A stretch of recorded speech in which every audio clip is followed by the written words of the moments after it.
നിശബ്ദതയിലേക്ക് മടങ്ങുന്നവർക്കറിയാം അതിൻ്റെ വിലയും മൂല്യവും. നിശബ്ദത നൽകുന്ന ആശ്വാസവും അനുഗ്രഹവും.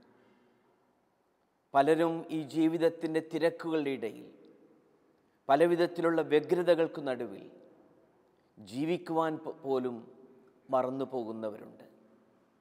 ഇങ്ങനെ ധൃതിയിൽ പലവിധത്തിലുള്ള പ്രാരാബ്ധങ്ങളുടെ നടുവിൽ ഓടുമ്പോൾ പെട്ടെന്നൊരു നിമിഷം ഒരു ഹാർട്ട് അറ്റാക്ക്, എല്ലാം തകർന്നു, എല്ലാം തീർന്നു.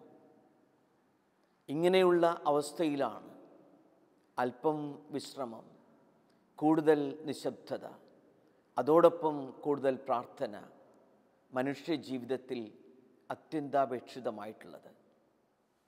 ചിലരൊക്കെ ഇങ്ങനെ ടെൻഷൻ പിടിച്ച്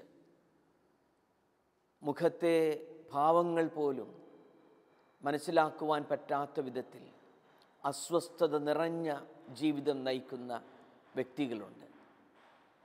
ഇങ്ങനെയുള്ള ഒരു സാഹചര്യത്തിലാണ് അല്പം വിശ്രമമെടുക്കാനും അവധിയിൽ പ്രവേശിക്കാനും കൂടുതൽ പ്രാർത്ഥനയിലും മൗനത്തിലും ധ്യാനത്തിലുമൊക്കെ ജീവിതം നയിക്കുവാനും നമ്മോട് തന്നെ ആവശ്യപ്പെടുന്നത്.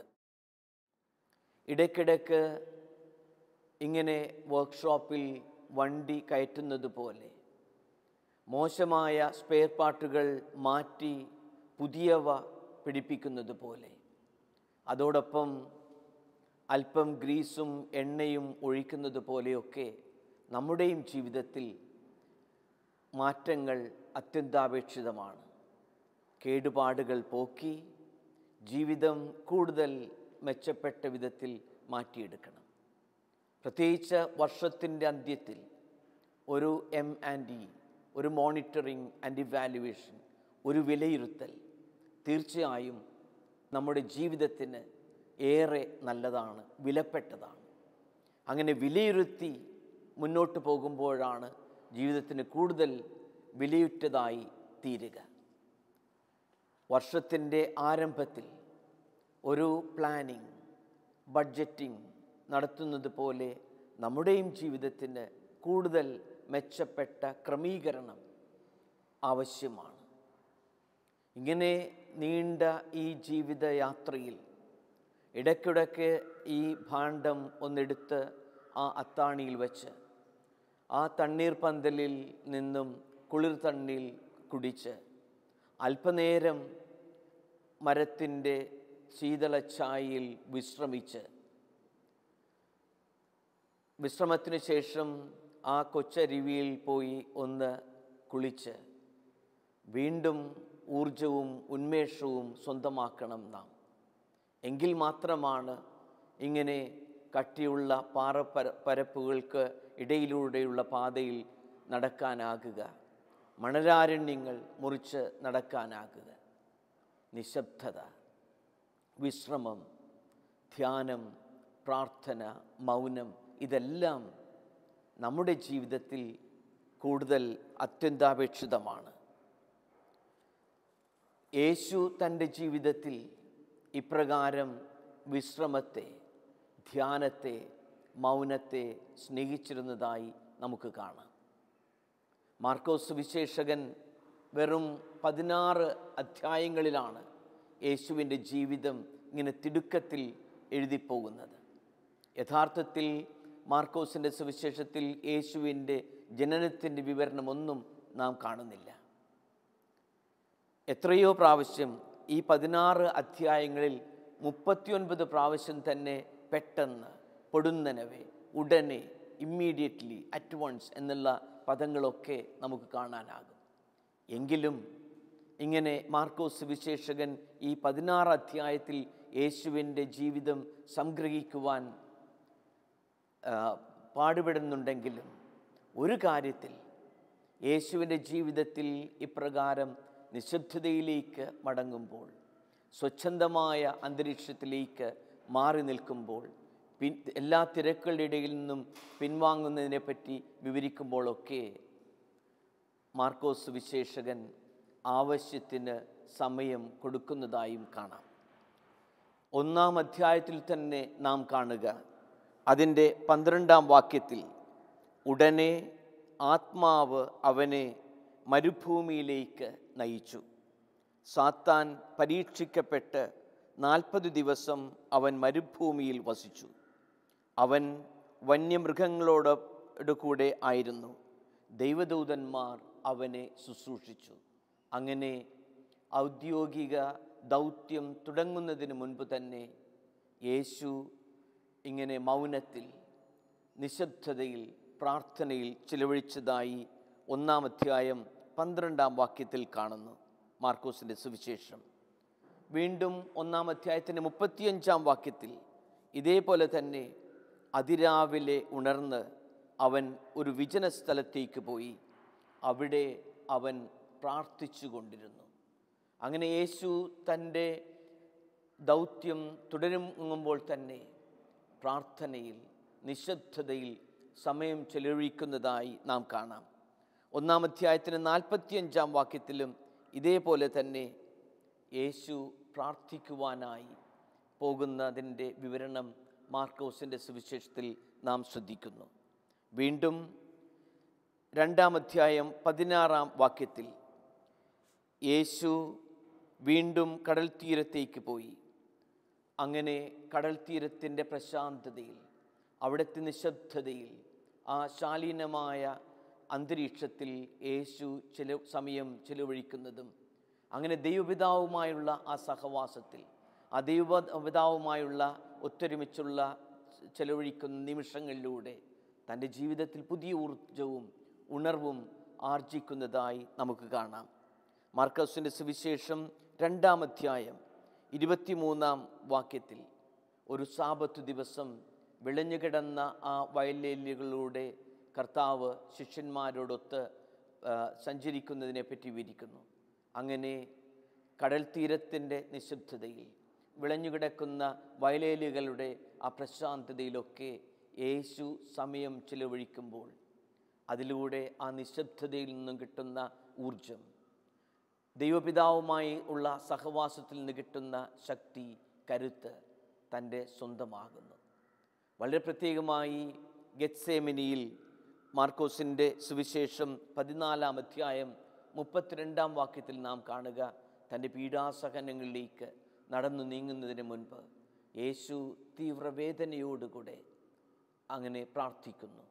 ആ പ്രാർത്ഥനയിലൂടെയാണ് തൻ്റെ കാൽവരി മലയിലേക്കുള്ള ആ യാത്ര, കുരിശും വഹിച്ചുകൊണ്ടുള്ള പീഠാസഹന യാത്രയ്ക്ക് ഉള്ള ഊർജവും കരുത്തുമൊക്കെ സ്വന്തമാക്കുക. നമ്മുടെയും ജീവിതത്തിൽ ഇതുപോലുള്ള നിശബ്ദത, ഈ മൗനം, ദൈവപിതാവുമായുള്ള സഹവാസം, പ്രാർത്ഥന, അങ്ങനെ ഊർജം സംഭരിക്കുമ്പോൾ മാത്രമാണ് നമ്മുടെയും ജീവിതത്തിൽ പ്രതിസന്ധികളും പ്രയാസങ്ങളും ഉണ്ടാകുമ്പോൾ, പ്രശ്നങ്ങൾ കടന്നു വരുമ്പോൾ അതിജീവിക്കാനാകുക, സഹനങ്ങളുടെ ദിനങ്ങൾ നമുക്ക് അതിജീവിക്കാനാകുക. ഇപ്രകാരം യേശുവിൻ്റെ ആ മാതൃക നമ്മുടെയും ജീവിതത്തിൽ ഈ നിശബ്ദതയിലേക്കുള്ള പിൻവാങ്ങൽ, ഈ മൗനത്തിലേക്കുള്ള കടന്നുപോകൽ, പ്രാർത്ഥനയിലുള്ള സമയം, ഇതെല്ലാം അനുഗ്രഹമായി നമുക്ക് മാറും. യേശുവിൻ്റെ ജീവിതത്തിൽ ഇപ്രകാരമുള്ള ഈ നിശബ്ദതയിലൂടെ പ്രധാനമായി 7 കാര്യങ്ങൾ നമുക്ക് ശ്രദ്ധിക്കാനാകും. ഒന്ന്, യേശു തൻ്റെ പരസ്യ ജീവിതം തുടങ്ങുന്നതിന് മുൻപ് പ്രാർത്ഥനയിൽ ചിലവഴിച്ചതായി, തൻ്റെ ദൗത്യം ആരംഭിക്കുന്നതിന് മുൻപ് ദീർഘമായ സമയം ദൈവപിതാവുമായുള്ള ആ ബന്ധത്തിൽ ചിലവഴിക്കുന്നതിനായി നാം കാണും. മത്തായിയുടെ സുവിശേഷം 4-ാം അധ്യായം 1 മുതൽ 3 വരെയുള്ള വചനങ്ങളിൽ നാം കാണുന്നു. അനന്തരം പിശാചിനാൽ പരീക്ഷിക്കപ്പെടുന്നതിന് മുൻപ് യേശു 40 ദിനരാത്രങ്ങൾ ഉപവസിച്ചു എന്ന് മത്തായിയുടെ സുവിശേഷം 4-ാം അധ്യായത്തിൽ നാം വായിക്കുന്നു. അങ്ങനെ അതിന് തൊട്ട് മുൻപുള്ള വിവരണം യേശുവിൻ്റെ ജ്ഞാനസ്നാനത്തിൻ്റെ വിവരണമാണ്.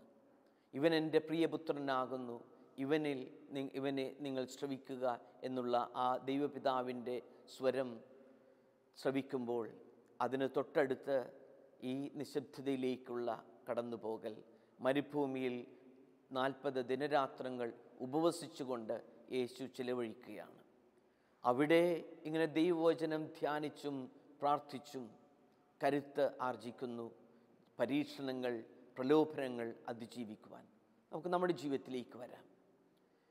വചനം വിചിന്തനം ചെയ്തും ധ്യാനിച്ചും നിശബ്ദതയിൽ സമയം ചെലവഴിച്ചും പ്രാർത്ഥനയിൽ ജീവിതത്തിൽ കരുത്താർജിക്കുകയും ചെയ്യുമ്പോഴാണ് യഥാർത്ഥത്തിൽ ജീവിതത്തിൻ്റെ പ്രലോഭനങ്ങളുടെ അവസരങ്ങളിൽ, പരീക്ഷണങ്ങൾ ഉണ്ടാകുമ്പോൾ, പിശാചിൻ്റെ പ്രലോഭനങ്ങൾ കടന്നു വരുമ്പോൾ നമുക്ക് പിടിച്ചു നിൽക്കാനാകുക, അത് അതിജീവിക്കാനാകുക. യേശുവിൻ്റെ ജീവിതത്തിൻ്റെ ഈ പ്രധാന ദൗത്യം ഏറ്റെടുക്കുന്നതിന് മുൻപ് ഇപ്രകാരം 40 ദിനരാത്രങ്ങൾ ഉപവസിച്ച് പ്രാർത്ഥിച്ച് വചനം വിചിന്തനം ചെയ്ത് ജീവിക്കുമ്പോൾ തൻ്റെ ഈ പ്രലോഭനങ്ങളിൽ നിന്നും അതിജീവിക്കാനാകുന്നു. യേശുവിൻ്റെ ഈ മാതൃക നമുക്ക് പ്രചോദനമാണ്. പ്രാർത്ഥന വഴി, ഉപവാസം വഴി, വചന വിചിന്തനം വഴി നമ്മുടെയും ജീവിതത്തിൽ കരുത്ത് സ്വന്തമാക്കുവാൻ. രണ്ടാമതായി നാം കാണുക, യേശുവിൻ്റെ ജീവിതത്തിൽ സുപ്രധാനമായ തീരുമാനങ്ങൾ എടുക്കുന്നതിന് മുൻപ് ദീർഘമണിക്കൂറുകൾ, ഒരുപക്ഷെ രാത്രി മുഴുവൻ അവിടുന്ന് പ്രാർത്ഥിക്കുന്നതായി കാണാം. ലൂക്കായുടെ സുവിശേഷം 6-ാം അധ്യായം 12 മുതലുള്ള വാക്യങ്ങളിൽ അവിടുന്ന് തൻ്റെ പ്രഥമ ശിഷ്യന്മാരെ തിരഞ്ഞെടുക്കുന്നതിന് മുൻപ് പ്രാർത്ഥനയിൽ സമയം ചെലവഴിക്കുന്നു. നമ്മുടെയും ജീവിതത്തിൽ പ്രധാനപ്പെട്ട പ്രവർത്തനങ്ങൾക്ക് മുൻപിൽ ഇപ്രകാരം ദൈവപിതാവിൻ്റെ പ്രചോദനം ഉൾക്കൊള്ളുകയും പ്രാർത്ഥനയിൽ കൂടുതൽ അനുഗ്രഹവും ആശ്വാസവും സിദ്ധിക്കുകയും ചെയ്യേണ്ടത് അത്യന്താപേക്ഷിതമാണ്. മൂന്നാമതായി നാം കാണുക, യേശു തൻ്റെ ജീവിതത്തിലെ ആഘാതങ്ങളുടെ അവസരങ്ങളിൽ വീണ്ടും ആ ദൈവപിതാവിൻ്റെ സന്നിധിയിലേക്ക് മടങ്ങിപ്പോകുന്നതാണ്. ഉദാഹരണമായി, യേശു സ്നാപയോഹന്നാൻ്റെ ശിരച്ഛേദത്തെപ്പറ്റി കേൾക്കുമ്പോൾ തൻ്റെ ബന്ധുവിൻ്റെ, തനിക്ക് മുൻപേ കടന്നു വന്ന സ്നാപയോഹന്നാൻ്റെ ഈ മരണവാർത്ത സ്വീകരിക്കുമ്പോൾ ആ ആഘാതത്തിൽ നിന്നും അതിജീവിക്കുവാൻ സാവധാനം പിൻവലിയുകയാണ്. മത്തായിയുടെ സുവിശേഷം 14-ാം അധ്യായം 13 മുതലുള്ള വാക്യങ്ങളിൽ നാം അത് കേൾക്കുന്നു. യേശു ഇത് കേട്ട് അവിടെ നിന്ന് പിൻവാങ്ങി വഞ്ചിയിൽ കയറി തനിച്ച് ഒരു വിജനസ്ഥലത്തേക്ക് പോയി. അങ്ങനെ നിശബ്ദതയിലേക്ക് മടങ്ങുന്ന ക്രിസ്തു, പ്രത്യേകിച്ച് ഇതുപോലുള്ള ദുരന്തങ്ങളുടെ വാർത്തകൾ അറിയുമ്പോൾ നമ്മുടെയും ജീവിതത്തിൽ ഇതുപോലുള്ള ഒരു പിൻവാങ്ങൽ, പ്രാർത്ഥനയിൽ ശക്തി സംഭരിക്കൽ അത്യന്താപേക്ഷിതമാണ്. ഏതെങ്കിലും മരണം കൊണ്ടുവരുന്ന ആഘാതം, ഏതെങ്കിലും ദുരന്തം നമ്മുടെ ജീവിതത്തിലേക്ക് കൊണ്ടുവരുന്ന വലിയ പ്രതിസന്ധി അതിജീവിക്കണമെങ്കിൽ യേശുവിനെ പോലെ തന്നെ നമ്മുടെയും ജീവിതത്തിൽ ഈ ദൈവപിതാവുമായുള്ള ഉറച്ച ബന്ധം, വിജനതയിലേക്ക് കടന്നുപോയിക്കൊണ്ട് ദൈവപിതാവിൽ നിന്ന് ആശ്വാസം സിദ്ധിക്കേണ്ടതിൻ്റെ ആവശ്യകത നമുക്കും ഉണ്ട്.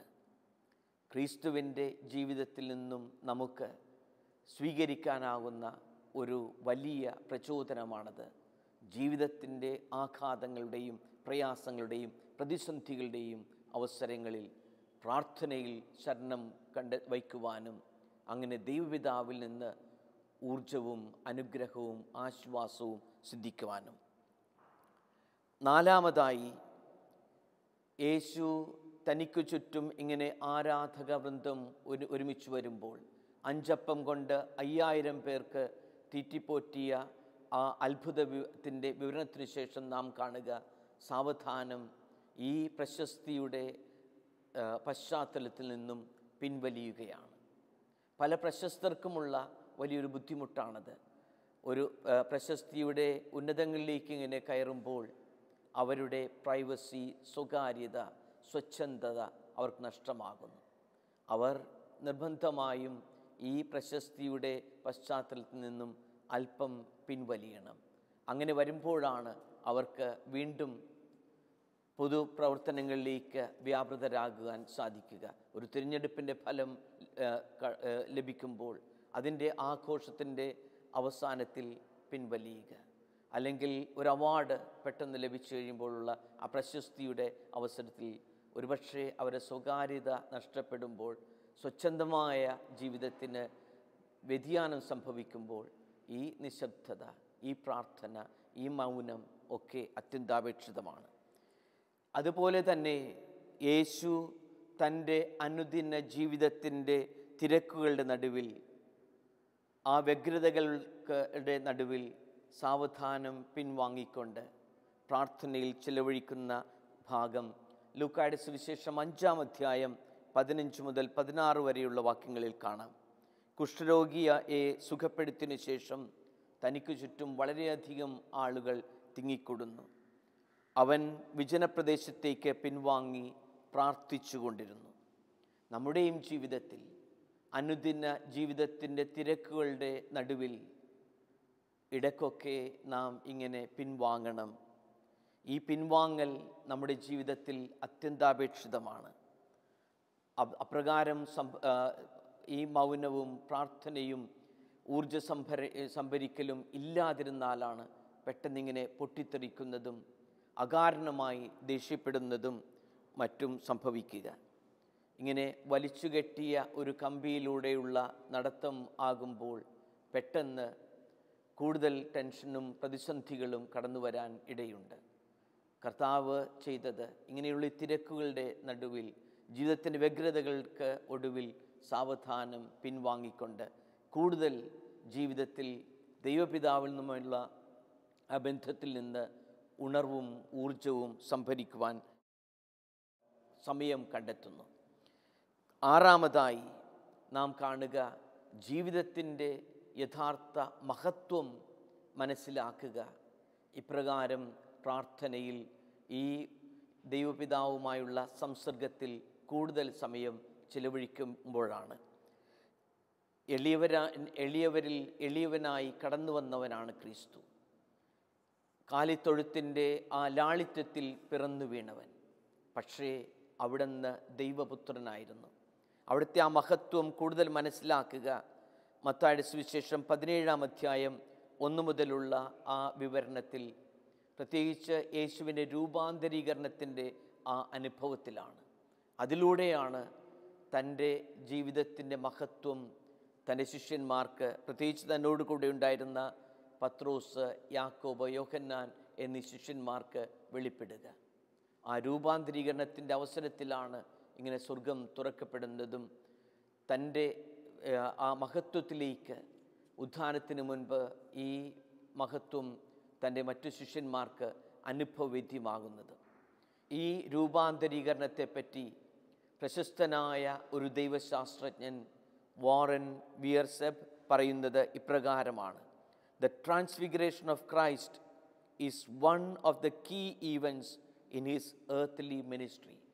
തൻ്റെ ഭൗമിക ജീവിതത്തിൻ്റെ അവസരത്തിലെ വളരെ പ്രധാനപ്പെട്ട ഒരു മുഹൂർത്തമാണ് ഈ രൂപാന്തരീകരണം. This was the only time his glory, veiled in human flesh, was allowed to shine forth. ഈ ഒരു രൂപാന്തരീകരണത്തിൻ്റെ അവസരത്തിലാണ് ഇങ്ങനെ മാനുഷിക മാംസത്തിനുള്ളിൽ മറച്ചു വച്ചിരുന്ന ദൈവിക മഹത്വം കൂടുതൽ വെളിപ്പെടുവാൻ ഇടയായത്. Transfigure is the same as our English word metamorphosis and means a change from within. Transfiguration അഥവാ രൂപാന്തരീകരണം എന്ന് പറയുക ആ ഉള്ളിൽ നിന്നുള്ള മാറ്റമാണ്, ആന്തരികമായ പരിവർത്തനമാണ്. This glory was not the reflection of outward light. ഇത് പുറത്തുനിന്നുള്ള ഒരു പ്രകാശത്തിൻ്റെ പ്രതിഫലനമായിരുന്നില്ല. പ്രത്യുത it was the revelation of inward glory. ഉള്ളിൻ്റെ ഉള്ളിലെ ആ കൃപയുടെ അനുഗ്രഹത്തിൻ്റെ ബഹിസ്ഫുരണമായിരുന്നു ഈ രൂപാന്തരീകരണം എന്നാണ് ഈ ഒരു ദൈവശാസ്ത്രജ്ഞൻ പറയുക. ഈ ഒരു മഹത്വീകരണത്തിൻ്റെ അനുഭവം വരിക ആന്തരികമായി ഒരുങ്ങുമ്പോഴാണ്, ഈ നിശബ്ദതയിലേക്ക് പിൻവാങ്ങുമ്പോഴാണ്, ഈ ദൈവത്തിൻ്റെ സഹവാസത്തിലേക്ക് ഉയരുമ്പോഴാണ് നമ്മുടെയും ജീവിതത്തിൽ മനുഷ്യ ജീവിതത്തിൻ്റെ മഹത്വം കൂടുതൽ വെളിപ്പെടുക. നമ്മുടെയും ജീവിതം ഇപ്രകാരം ദൈവസന്നിധിയിലേക്ക് ഉയരുമ്പോഴും പ്രാർത്ഥനയിൽ ചിലവഴിക്കുമ്പോഴുമാണ്. ഏഴാമതായി, യേശു തൻ്റെ സഹനത്തിലൂടെയുള്ള ആ യാത്ര, കുരിശുമരണത്തിലൂടെയുള്ള തൻ്റെ ജീവിത പൂർത്തീകരണം, ദൗത്യപൂർത്തീകരണം നടത്തുവാനുള്ള കരുത്ത് ലഭിക്കുക, അതിന് കരുത്ത് സ്വന്തമാക്കുക പ്രാർത്ഥനയിലൂടെയാണ്. മത്തായിയുടെ സുവിശേഷം 26-ാം അധ്യായം 36 മുതലുള്ള വാക്യങ്ങളിൽ ഗെത്സേമനിയിലുള്ള ആ പ്രാർത്ഥനാ വേളയിൽ ഇങ്ങനെ ദൈവപിതാവിൻ്റെ സന്നിധിയിൽ നിന്നും തനിക്ക് വേണ്ട ആന്തരിക കൃപയും അനുഗ്രഹവും കരുത്തും സ്വന്തമാക്കുകയാണ്. പ്രാർത്ഥനയിലൂടെയുള്ള ഈ ഉൾവലിവ് യേശുവിൻ്റെ ജീവിതത്തിൽ എന്നും ദൈവപിതാവുമായുള്ള ആ സഹവാസത്തിൽ കരുത്താർജിക്കുവാൻ, തൻ്റെയും ജീവിതത്തിൽ കൂടുതൽ അനുഗ്രഹം അനുഭവിക്കാൻ, പ്രത്യേകിച്ച് സഹനത്തിൻ്റെ നാളുകൾ പിൻചെല്ലുവാൻ ഉള്ള ഒരു ഉറച്ച ബോധ്യം ആന്തരികമായി സ്വരുക്കൂട്ടുന്നതിൻ്റെ അവസരമായിരുന്നു. ഇങ്ങനെ നിശബ്ദതയിലേക്ക് മടങ്ങിയ ഒരു സാക്ഷ്യമാണ് ബെനഡിക്ട് 16-ാമൻ മാർപ്പാപ്പയുടെ ജീവിതം. അദ്ദേഹത്തിൻ്റെ പുസ്തകം ദ ലാസ്റ്റ് ടെസ്റ്റമെൻറ്റ്, അവസാനത്തെ സാക്ഷ്യം അല്ലെങ്കിൽ അന്ത്യസാക്ഷ്യം എന്ന് പറയുന്ന ആ പുസ്തകത്തിൽ വിവരിക്കുക. പീറ്റർ സീവാൾഡ് എന്ന ഒരു ജേർണലിസ്റ്റുമായി നടത്തുന്ന അഭിമുഖത്തിൻ്റെ രൂപത്തിലാണ് ഈ പുസ്തകം എഴുതിയിരിക്കുന്നത്. അതിൻ്റെ ആദ്യ അധ്യായം quiet days in Mather ecclesia, Mather ecclesia എന്ന ആ ഭവനത്തിൽ, ആശ്രമത്തിലെ, വത്തിക്കാനിലെ ആശ്രമത്തിലെ നിശബ്ദ ദിനങ്ങളെ പറ്റിയുള്ള വിവരണമാണ്. പ്രത്യേകിച്ച് ഈ നിരന്തരമായ അജപാലന ശുശ്രൂഷ നേതൃത്വത്തിൻ്റെ തിരക്കുകളിൽ നിന്നെല്ലാം വിരമിച്ചുകൊണ്ട് സഭാചരിത്രത്തിൽ 700 വർഷങ്ങൾക്ക് ശേഷം ആദ്യമായി സംഭവിച്ച ഒരു കാര്യമാണ് ബെനഡിക്ട് 16-ാം മാർപ്പാപ്പ ഈ നിശബ്ദതയുടെ കർട്ടന് പിന്നിലേക്ക്, പിന്നെ മറ്റാരും അറിയാത്ത വിധത്തിലുള്ള ഒരു മൗനത്തിലേക്ക് മടങ്ങിയത്. അദ്ദേഹത്തോട് പീറ്റർ സീവാൾഡ് ചോദിക്കുന്ന ചോദ്യം ഇതാണ്: Pope Benedict, as holy father you were acclaimed by millions, you lived in a palace, you welcomed dignitaries from across the world, do you miss it all?